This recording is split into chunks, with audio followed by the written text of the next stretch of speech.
What if the most powerful response to someone disrespecting you is the one where you say absolutely nothing? Not because you have nothing to say, not because you're afraid, but because you understand something they don't, that your silence carries more weight than any words you could speak. Most people never reach this level. When someone disrespects them, they react. They defend, they argue, they explain themselves, they try to correct the record right there in the moment. And every single time they do that, they lose. Not the argument, the position. Here's the reality nobody explains clearly enough. Disrespect is almost never really about what was said. It's a test, a probe. Someone, consciously or not, is checking whether you can be rattled, whether you'll lower yourself to react, whether your sense of identity is fragile enough that a word, a look, or a dismissive tone can destabilize you. The moment you take the bait, you've answered the question for them. Machiavelli studied this dynamic in some of the most dangerous political environments in human history. And what he found was this: the men who commanded the deepest, most lasting respect were rarely the loudest in the room. They were the stillest. By the end of this video, you'll understand the exact psychological mechanics behind silencing disrespect without a word, why it works,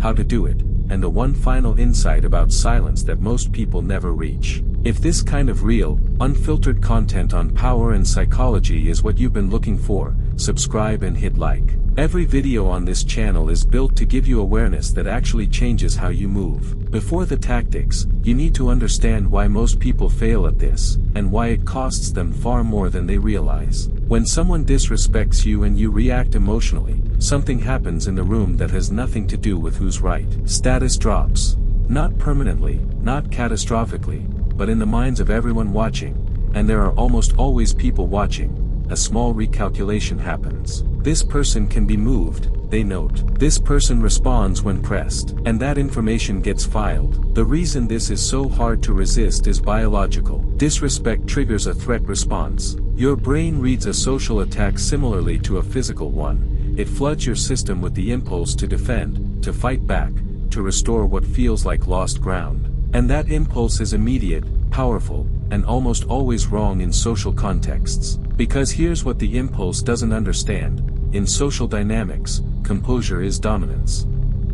Not aggression, not volume, composure. The person who remains visibly unmoved when attacked communicates something that cannot be faked convincingly over time, that they have a foundation stable enough that an external strike cannot reach it. And people read that, they feel it. It changes how they position themselves around you. Machiavelli's courts were filled with men who understood this. The ones who survived, and more than survived, who accumulated real influence, were not the ones who won every verbal confrontation. They were the ones who chose which confrontations to enter. And when they didn't enter one, the silence itself sent a message so clear it needed no translation. The first layer of silencing disrespect without words is understanding what disrespect is actually asking for. Every act of disrespect directed at you is a request. The person doing it, whether they know it or not, is requesting a reaction. They want to see something. They want confirmation that they found a nerve, that they have the ability to affect you, that the probe landed on something soft. That reaction is the reward. It validates them. It gives them social information they can use. When you deny the reaction, you deny the reward. And that denial does something psychologically interesting to the person who disrespected you. The expected loop,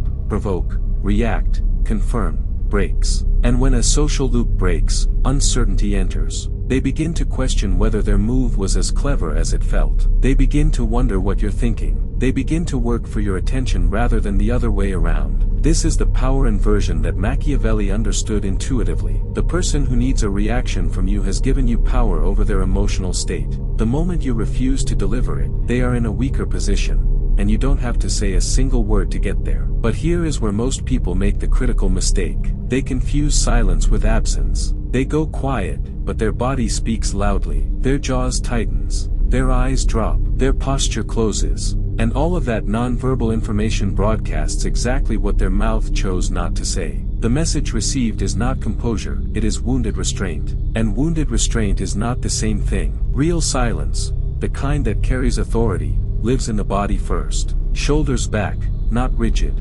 Eye contact held, not challenged. Breathing even. An expression that reads not as forced calm but as genuine indifference. The person in front of you should not be able to tell whether you heard them, dismissed them, or simply found them mildly unremarkable. That ambiguity is your weapon. And this is where it gets deeper, because the body is only one dimension of what silence communicates. The second layer is about what Machiavelli called selective attention, and it is one of the most underestimated power moves available to anyone in a social environment. Attention is currency. Where you direct it, you confer value. Where you withhold it, you communicate hierarchy. This is not a metaphor. It is a precise psychological mechanism. Human beings are wired to seek acknowledgement from those they perceive as high status. When a high-status individual notices you, something in you registers it as meaningful. When they look past you, something in you registers that too. When someone disrespects you and you respond, even to correct them, even with perfect composure in your words, you have just told them their behavior was worth your attention. You have, in effect, elevated them by treating their action as significant enough to address. When you don't respond, when you redirect your attention as if the moment simply didn't register as noteworthy, you have communicated their position relative to yours without a syllable. You have told the room that this person, this comment, this action, none of it reached the altitude where you operate. This is what Machiavelli observed in the most dangerous courts of his era. The princes who commanded genuine fear and respect were not the ones who corrected every slight. They were the ones who appeared to exist at a level where most slights didn't merit the energy. Their attention was visibly selective, and that selectivity became, over time, its own form of authority. Think about how this applies in your own environment. The colleague who talks over you in a meeting. The person at a social gathering who makes a dismissive comment about you in front of others. The individual who consistently undervalues what you bring. Most people respond to these moments. They try to re-establish their position through words. And by doing so, they spend social capital trying to reclaim something that a truly powerful posture would never have lost in the first place. Most people miss this part completely. The reclamation is itself the loss. Think about your own life right now. Is there someone who keeps testing you, probing for a reaction, making small moves designed to get a rise out of you? Drop it in the comments, because what you're about to hear next explains exactly why they keep doing it, and how to make them stop without a word. Here is where psychology becomes genuinely unsettling, in the most useful way. The people who disrespect you repeatedly are not doing it because they've decided you're weak. They're doing it because they haven't decided yet. Each provocation is a test run. They're collecting data. Every time you react, you confirm a hypothesis. Every time you don't, you introduce doubt. And doubt, in a person who is trying to establish social leverage over you, is far more destabilizing than confrontation would be. Confrontation gives them a fight. It gives them energy to push against, a clear opponent, a defined battleground. Doubt gives them nothing to work with. It makes them uncertain of their own read. And people who operate through social manipulation are deeply dependent on accurate reads. Take that away, and you've removed their compass. This is the darkness Machiavelli would have recognized immediately. The unpredictable figure, the one whose response cannot be anticipated, is the one people are cautious around. Not the loudest, not the most aggressive, the most illegible, because what you cannot predict, you cannot control, and what you cannot control, you respect. But there is one more layer to this, and it is the one that makes the entire strategy sustainable rather than just situational. Silence as a tactic only works short-term if it is performed. Silence as an expression of genuine internal authority works permanently, because it comes from something real. This is the final insight, and it is the one that separates true Machiavellian composure from simple emotional suppression. If you are silent in the face of disrespect but internally consumed, replaying the moment, constructing the perfect comeback, quietly seething, that internal state will eventually surface. Not always in an obvious explosion, sometimes in small leakages. A tone that's slightly too clipped, a look that lasts a half second too long, a comment that seems composed but carries just enough edge to reveal the wound. People who are skilled at reading social dynamics,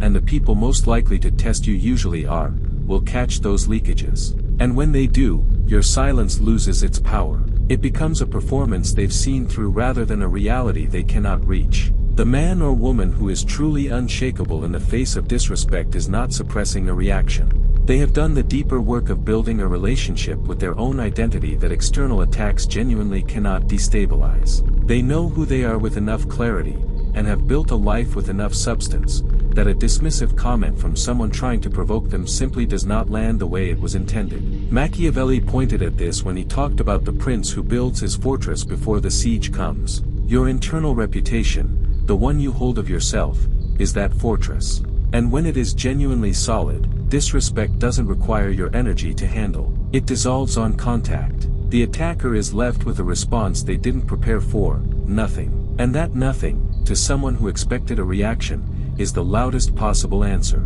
So here is where everything lands. Silencing disrespect without a word is not a trick. It is not a performance you put on when someone challenges you. It is the natural expression of a specific kind of internal authority, one built on genuine self-knowledge, consistent behavior, and the hard-won ability to choose where your energy goes. The tactics are real and they work. Deny the reaction, use selective attention to signal hierarchy, control your body language so it communicates what your mouth doesn't, and understand that the person who most needs a response from you has already revealed their position relative to yours. But underneath all of those tactics is the same foundation. The stronger that foundation, the less you'll need to execute the tactics at all. Because the most powerful statement you can make in the face of disrespect is one that your entire presence makes automatically, before anything is said, before any move is made. A presence that reads as settled, as complete, as someone who arrived knowing exactly who they are and has no need to prove it to anyone in the room. In Machiavelli's world, and in every competitive environment since, the person who commands that kind of presence doesn't just silence disrespect. They make it unlikely in the first place. The strongest statement is always the one you never have to say. Thank you for watching this far. If this reaches something real in you, share it. Someone you know is stuck in a pattern of reacting when they should be radiating, and this might be exactly what changes it for them. Subscribe if you haven't, because this channel keeps going deeper. And the next video is already there waiting. Don't stop here.